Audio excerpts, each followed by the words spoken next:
In the dark, silent space, a silver spaceship moved like a lonely bird. The ship's name was Starfire. Inside, the human pilot Commander Rhea Voss sat in her seat, eyes on the blinking lights. She was brave, smart, and had flown in more than 20 space missions. But this one felt different. She was not carrying weapons or soldiers. She was alone on a secret cargo run across a quiet route. The job was simple: go in, drop the supplies, and return. But space never stays quiet for long. Suddenly, a red light flashed on her control panel. "Unknown signal detected." "The ship's I said. Rhea leaned forward. "Where is it coming from?" "Planet Xylon 9, Forbidden Zone." Rhea frowned. Xylon 9 was marked red on all star maps. No one was allowed to go there. Rumors said the planet was cursed. Ships went in, but never came out. Still, the signal was repeating. "Help! Help! Alone! Hungry!" It was weak, broken, but very real. Rhea bit her lip. Her orders said to stay on course. But her heart said something else. "I'm changing direction," she said. "Prepare for landing." "Warning, you are entering a restricted zone," the AI said. "I know. I don't leave people behind." The ship dived into Xylon 9's cloudy atmosphere.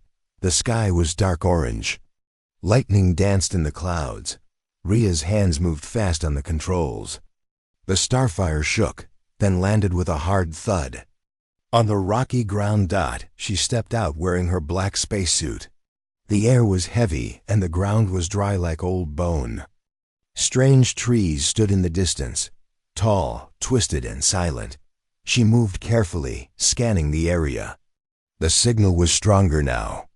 Her scanner showed something nearby. Inside a small broken shelter dot, as she entered, she saw a small shape hiding behind metal sheets. Her eyes widened. It was not human dot, it was a child, small, thin, with gray-blue skin and big glowing eyes. The creature looked weak, scared, and hungry. Rhea kneeled down. "It's okay. I won't hurt you." The child didn't speak, but stared at her with wide, shining eyes. Its tiny hands held a broken food pack. Rhea gave it her water bottle and an energy bar. The child ate fast, like it hadn't eaten in days. She looked around. There were old blood stains on the floor, burn marks, empty shells. Something bad happened here. Suddenly, her scanner beeped again. Movement detected. Nearby, not human. Rhea stood up quickly, pulling out her laser pistol. But the screen showed nothing visible. Just a strange heat pattern, circling them. She looked down at the child. "What happened to your people?" she whispered. The child slowly reached out and touched Rhea's hand. As it did, a strange blue symbol glowed on its forehead, a star with 6 points. And at that exact moment, far in the jungle, a loud roar echoed. Rhea's heart raced. "We need to go, now." She lifted the child into her arms and ran back toward her ship. The ground trembled behind her. Whatever was out there, it was big, and it was coming. She reached the Starfire and jumped in. "Take off now," she shouted. The ship lifted, just as a massive shadow appeared at the tree line. Rhea didn't stop to look. She flew high above the planet, breathing hard, the child still in her arms. When they were finally safe in space again, Rhea sat down and looked at the alien child. "I don't know what you are," she said softly, "but you needed help. So now you're with me." The child curled up beside her, trusting her without words. But Rhea knew this was just the beginning. Someone had sent that signal. Something had killed the others. And someone, somewhere, was going to come looking for this child. She looked out the window into the stars. "I hope I didn't just make the biggest mistake of my life," she whispered. The child slept quietly, but its forehead still glowed. It began with a dream. The child was standing in a silver field under 2 suns. The sky was blue and gold. Strange birds flew overhead. In front of the child, tall figures stood in long robes. They looked proud and sad. One of them reached out and said, "You must hide now. You are the last." The child reached forward. But everything exploded into fire and light. Noak woke up suddenly. Eyes wide. Heart racing. He was inside the spaceship Starfire, wrapped in a soft blanket, floating gently in zero gravity. Across the room, Commander Rhea was watching him. She had been awake the whole time. "You talk in your sleep," she said softly. Child tilted his head but didn't reply. He couldn't speak. Not yet, but he understood. His mind was learning her language every second. Rhea floated over with a warm drink. "You okay, Noak?" She asked. That's what she had named him. Noak. Short. Easy. It somehow felt right. Noak nodded slowly. He trusted her. She had saved him, fed him, protected him. She was the only kind face he had seen in a long, long time. Back in the control room, Rhea studied her scanner. She had run Noak's DNA through all known species files. No match, nothing. But there was something even stranger. A pattern hidden in his brain activity. It looked like a map, not just of space, but of time, history, memory. Almost like a code locked inside his mind. "This kid's not just rare," Rhea muttered. "He's important." As she said that, a red light blinked. A galactic message came through, coded and urgent. She played it. Alert. Missing entity detected. Unknown heir of Sector 17. Dangerous. Return immediately. Dead or alive. Rhea's stomach turned. Heir? To what? Later, while Rhea was checking the engine room, Noak walked alone into the ship's gallery. He stared at the stars outside. One small hand touched the glass. A tear rolled down his cheek. He didn't remember much, but he felt things. Pain. Fire. Running. Screams. And then ... silence. He looked down at his hands. They began to glow softly. A soft blue light. Power hummed in his fingers. He didn't know what it meant. But something inside him was waking up. Suddenly, the ship's lights flickered. The temperature dropped for a second. Rhea looked up from her tools. "Noak?" She found him in the gallery. He looked frightened. "Did you do that?" she asked, surprised but calm. He looked guilty and nodded. But she didn't shout. She knelt down and smiled. "It's okay, you're learning. Just try not to shut off life support next time, all right?" He gave a tiny smile. Rhea reached into her pocket and pulled out a small necklace. A silver star. "This was my little brother's. He died a long time ago." She hung it around Noak's neck. "You're not alone now. You have me."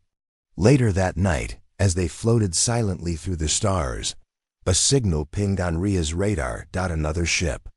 Following them, she narrowed her eyes. The Empire had found their trail. She changed course quickly, heading into a dense asteroid field. Inside, she flew with expert hands. Left, right, down, twist. Chunks of rock passed within meters, but the enemy ship was fast and closing in. Something strange happened. Noak stepped into the cockpit and placed a hand on the controls. His eyes glowed brighter than before. The ship moved on its own, faster, smoother, like it had become alive. They shot out of the asteroid field like a comet.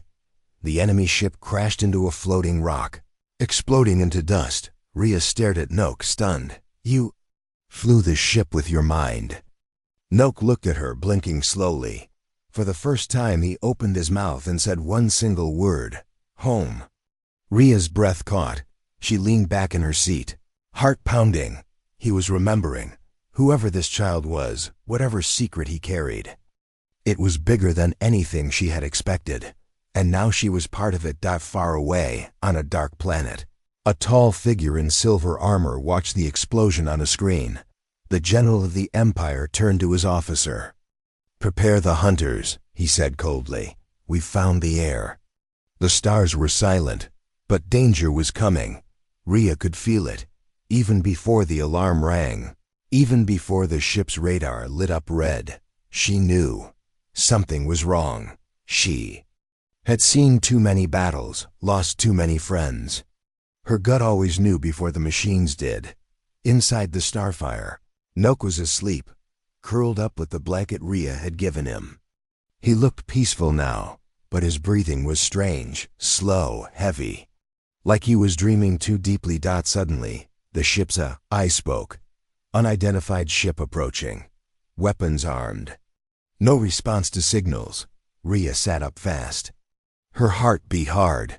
They found us, she whispered. High above, in the blackness of space, a massive ship glided forward, dark and sharp like a blade.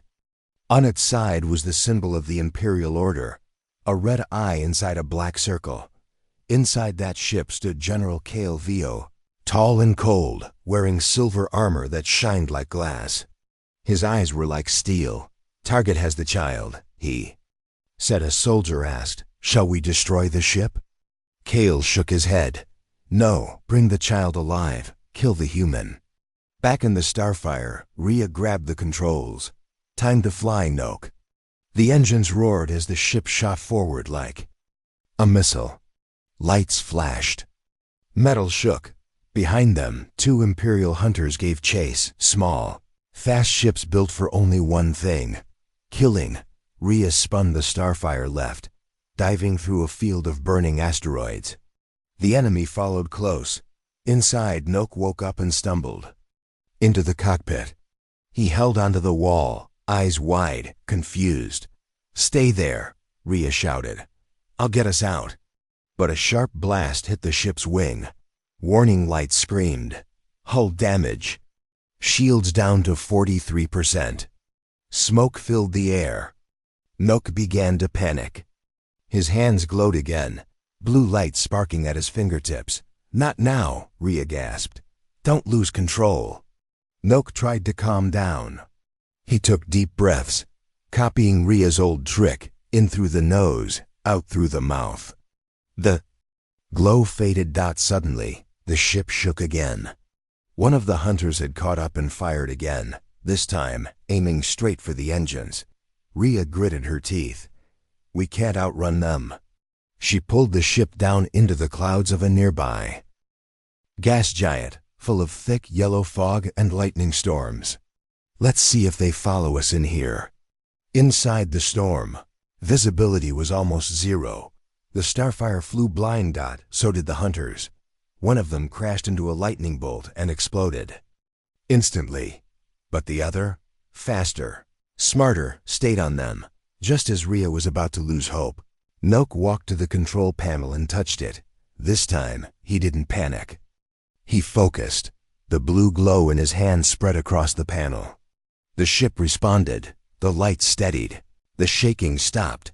The Starfire shot upward with perfect timing, dodging the hunter's blast. Then, at Noke's command, the ship spun around, and one of Rhea's missiles fired backward. Boom! The last hunter was gone. Rhea stared at Noke. He wasn't just gifted, he was beginning to control his gift. "You're learning fast," she said. Noke looked up at her. His eyes, no longer looked scared. They looked ready. Later, after escaping the gas giant, the Starfire floated in a quiet patch of stars. Rhea patched up the ship as best she could, but they both knew more would come.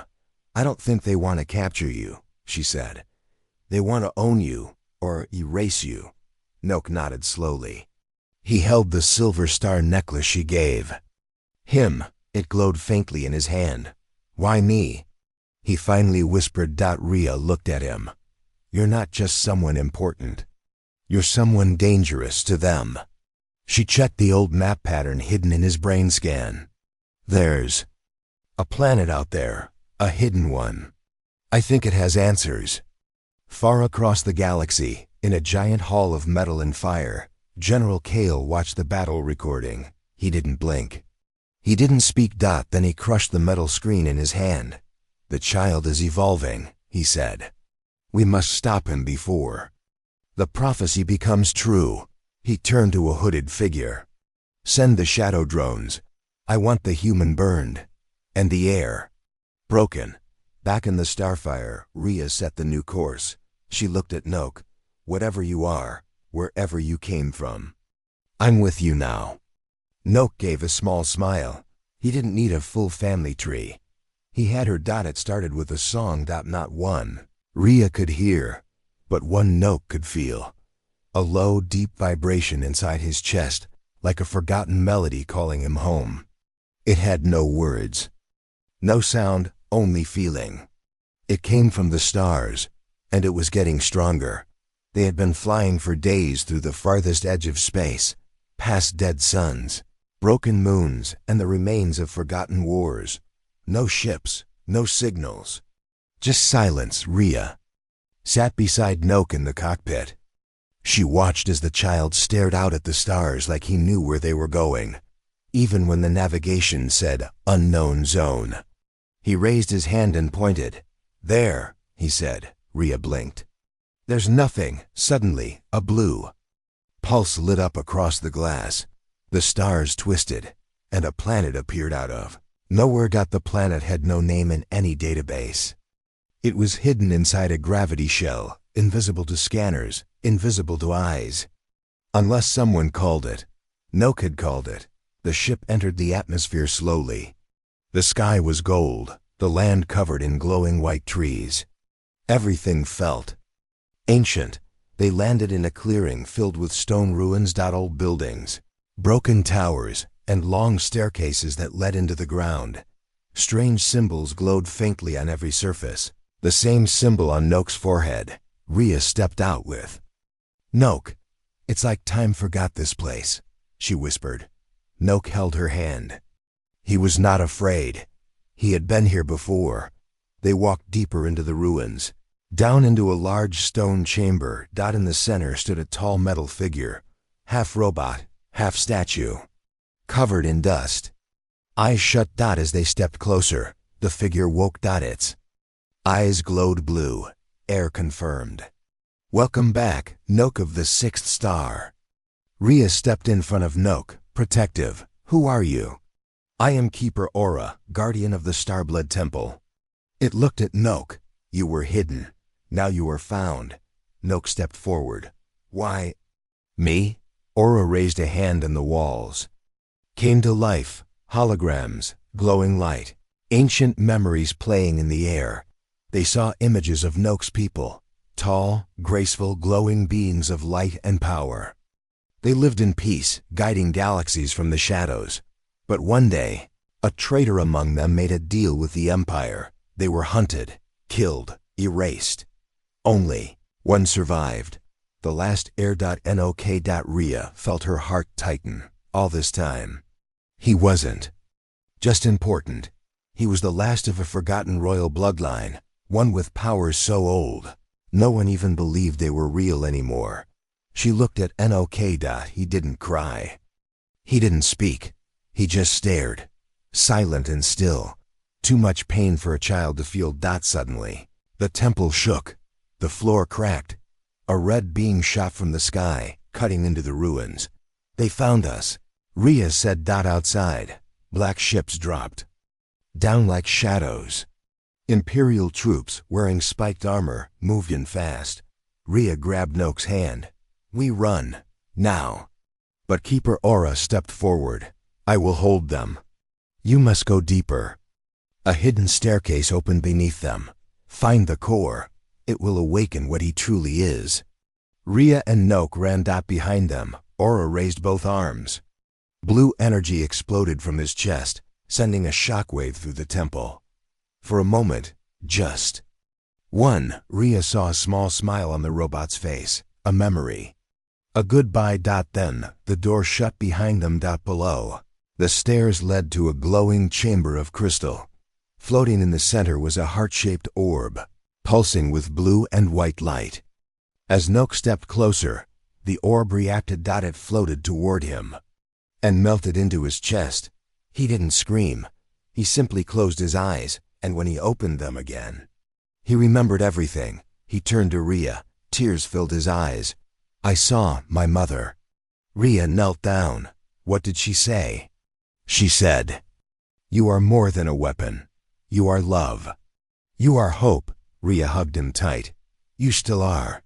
Above them, the temple exploded as Imperial troops swarmed in. But the core's energy burst out, shaking the ground, knocking ships. From the sky, Rhea and Noke escaped through a back tunnel into the ship. As they flew away, the whole temple collapsed behind them. But Noke looked calm now. Different. He wasn't just a child anymore.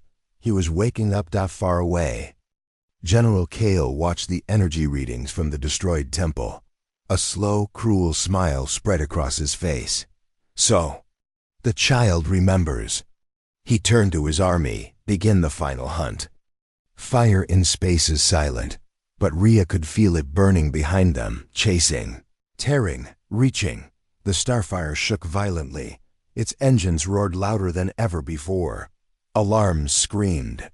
Lights blinked red. Behind them, the remains of the ancient temple vanished in a cloud of smoke and fire. Rhea didn't look back. She held the control stick tight, jaw clenched, blood dripping from a cut above her brow. Beside her, Noke was breathing hard, his eyes still glowing faint blue. His small fingers trembled on the seat. They had escaped the Empire's trap. But they were not safe. Not yet. The enemy ships, black and fast, followed them through the empty void. 5 of them. Rhea's ship was older, damaged, and outgunned. It wouldn't last long in a fight. I need more speed, Rhea growled. Starfire's engine coughed in reply. She slammed the control panel. Come on, girl, don't die on me now. Noke reached out, but not with his hands, with his mind. His chest glowed softly where the core had entered him. The ship answered. Him, metal humming, wires buzzing, lights flickering from red to white. And for a moment, the ship flew faster. Almost alive. They shot through a broken moon, weaving between shattered rocks and old space mines. 2 enemy ships crashed and exploded. The rest stayed close. Too close. Rhea turned to Noke. There's a fuel depot on the edge of the drift zone, abandoned. If we get there, we might lose them in the storm fields. Noke didn't speak. He was too busy holding the ship together with his power. Rhea saw his face, pale, sweating, eyes flickering. He was pushing too hard. She placed her hand on his. Hey, rest. I'll fly. You just hold on. He nodded barely. They reached the drift zone, a dangerous place where electrical storms tore through space like lightning dragons. Most pilots never entered. Rhea did. The enemy followed. Inside, chaos ruled. The sky turned violet.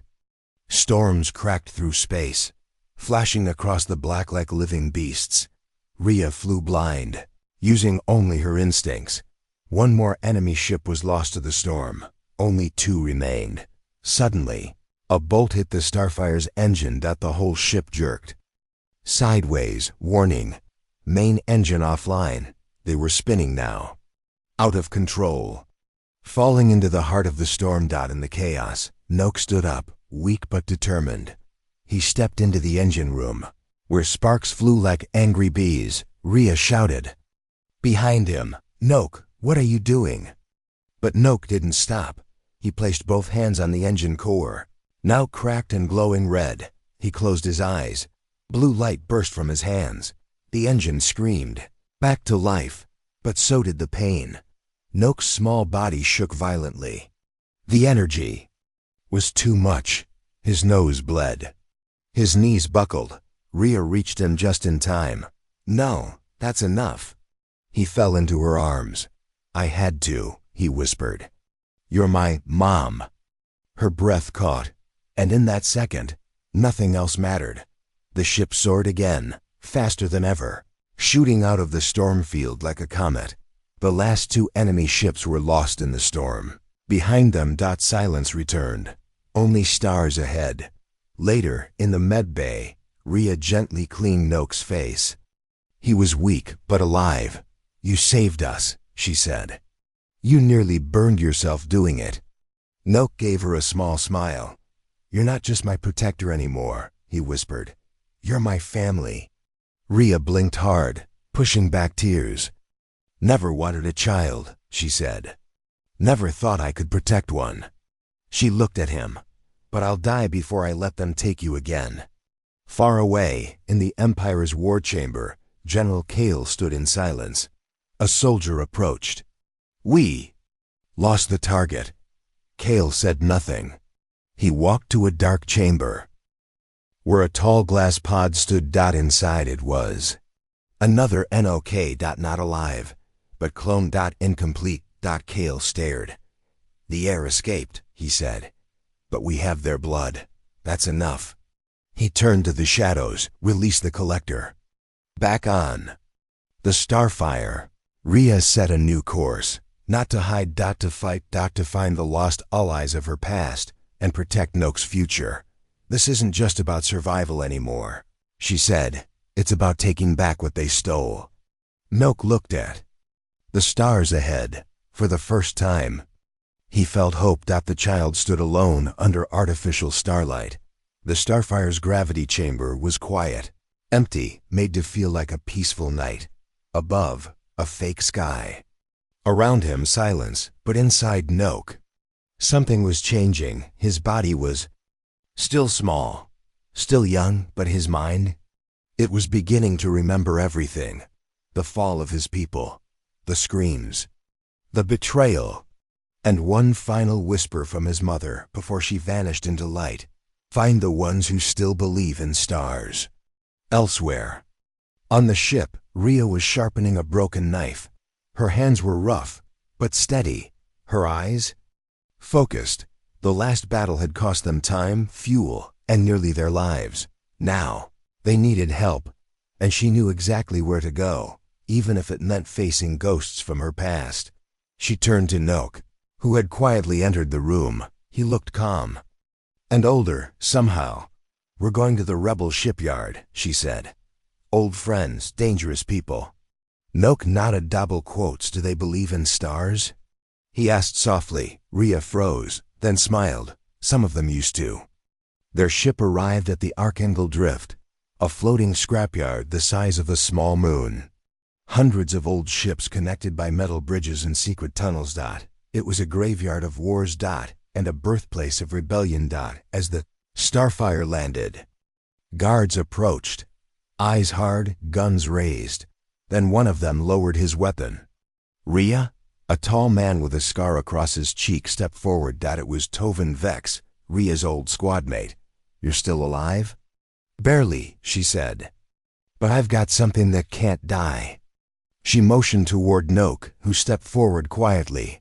Eyes glowing faint blue. The guards froze. Even Tovan looked unsure. "That's the Starblood child," Rhea nodded. "And he's under my protection," Tovan whispered. So the rumors were true. Inside the rebel base, everything was tense. Some welcomed her. Others argued, "He's dangerous." One shouted, "He's a weapon," another barked. "He's just a child," Rhea replied. "He's not the weapon, the Empire is." In the back of the room, Noke watched silently until he stood and raised his hand. The air shimmered. In the center of the room, a projection appeared, not from any machine, but from Noke's memory. It showed the fall of his people, the traitor, the betrayal, the Empire's greed, and the truth. Noke's power only activates when he protects, not destroys. The room fell silent. Then a voice broke the quiet. "He's not a threat," said an old woman in a red cloak. "He's a reminder that even after darkness, stars return." That night, Rhea sat on the edge of a ship wing, watching Noke play with other rebel children for the first time. He laughed, a sound she had never heard from him before. Tovan sat beside her, sipping recycled water. "You're not just guarding him," he said. "You're raising him." Rhea nodded slowly. "I thought I was alone. Then he found me." "He's lucky," Tovan said. "No," Rhea whispered. "I am, but peace never lasts." Back on the Imperial fortress, General Kale knelt in front of a dark throne. A voice echoed from the shadows. "The air gathers allies." Kale bowed. "They are few, but united by purpose." The voice hissed. "Then we must break their hope, strike the heart. Burn the family." Kale stood. "I know where to begin." At dawn, alarms rang across the Archangel Drift. The sky split open. A massive black ship, the Empire's collector, dropped from hyperspace like a beast from legend. Too fast. Too soon. They were found. Explosions rocked the dockyards. Fighters scrambled. Sirens screamed. Rhea grabbed her gear. Nok stood ready, not hiding, not afraid. Rhea knelt beside him. "You're not just one of us now," she said. "You are us." He nodded. And said the word for the first time. Family. The sky was falling, not rain. Not stars. But ships. Flames. Metal. War. And in the middle of it all, one small child stood on the deck of a rebel cruiser, his eyes glowing like a rising sun. His name was Nok. He was once alone, afraid, hunted. Now he had something to fight for. Family. The collector, the Empire's war beast, towered above the rebel fleet like a god of death. Its weapons tore through old ships like paper. Dozens had already fallen inside the rebel command center. Rhea shouted orders, her voice sharp and clear. "Pull the Falcon wings back, circle the enemy's left side. Tovan, bring the kids to the lower bay." Another blast shook the walls. The lights flickered. She looked at the screen. Nok was still on the outer deck, watching the sky burn. "Where is he?" Nok stood still as wind and fire rushed past. He wasn't scared. He could feel every ship, every scream, every soul crying out for help. He closed his eyes and heard her voice again. "You are more than a weapon. You are love. You are hope." He opened his hands. Blue light poured from his palms, not to destroy, but to shield. Above him, a glowing dome formed, a massive energy shield covering the main rebel cruiser. The collector's lasers hit it, but didn't break through. Inside, Rhea watched on the screen, stunned. "He's protecting us all," Tovan whispered. "With that much energy, he won't last." Rhea grabbed her gear and ran. She found Nok on the upper deck, his body floating slightly off the floor, his face pale. "Come back inside," she shouted. Nok shook his head. "If I stop, they die." Rhea stepped closer. "Then let me help." She reached out and held his hand. For a moment, the shield grew brighter, stronger. Together, they pushed it farther, protecting not just one ship, but many. The collector shifted its strategy. Its central cannon began to charge, aimed not at the shield, but at Nok himself. One hit would mean the end, and Nok knew it. "I can stop it," he said, "but you have to let me go." Rhea's grip tightened. "No."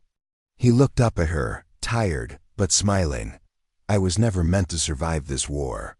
"You were meant to live," she said, voice shaking. "I did," he whispered. "Because of you."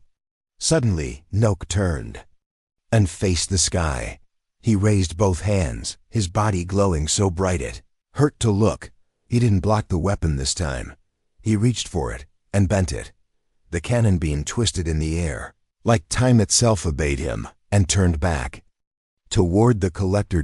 It its own core. Boom. The sky lit up like a second sun. The giant ship split into pieces, fire and smoke raining down like stars. The battle was over. The Empire was broken. But when Rhea opened her eyes, Nok was gone. Only his necklace, the silver star, floated down into her hands. She fell to her knees, silent. Weeks passed. The galaxy began to heal. Rebel ships landed on old planets. Flags were raised. Peace was not perfect, but it had a chance. And one cruiser, the Starfire, flew once again, this time carrying messages of unity from world to world. On the hull, painted in bold white, "For the family we choose." Rhea stood alone in the observation deck 1. Quiet night. Tovan walked in, holding a cup. "You still come here every night?" She nodded. "Waiting for something?" She held up the necklace. "No, just remembering." But just as he turned to leave, a soft blue light blinked outside the ship. Then another. Then A small ship, unknown model, with a single passenger. Floating. Outside their window, a boy. Eyes glowing, smiling, and okay, alive, changed, but still. Noke, Rhea ran. The doors opened, and for the first time since the war ended. She didn't feel alone. She didn't feel broken. She felt whole. She opened her arms, and Noke stepped into them, not as a weapon, not as a king, but as a child. Her child. Because family isn't what you're born into. It's who you fight for. And who comes back for you.